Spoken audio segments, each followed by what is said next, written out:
જય જવાન, જય કિસાન, જય માતાજી. ખેડૂતના મોઢામાં આવેલો કોળિયો સિલવાઈ ગયો. જો મિત્રો, આગલા વરસાદમાં કપાસના પાંદ બળી ગયા એટલું નુકસાન થયું. પછી તડકા પડ્યા અને કપાસ માંડ્યો તરડાવા. ઝીંડવા બધા તરડાઈ ગયા અને પછી પાછો અત્યારે માવઠું થયું.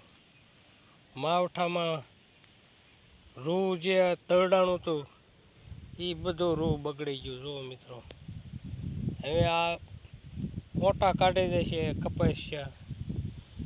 ખેડૂત કરે તો કરે શું મિત્રો? જો મિત્રો ખેડૂતની વેદના કોઈ સમજી શકતા હોય તો આ વિડીયોને લાઈક, શેર ને સબસ્ક્રાઈબ કરજો. બધા મિત્રોને જય જવાન, જય કિસાન મિત્રો.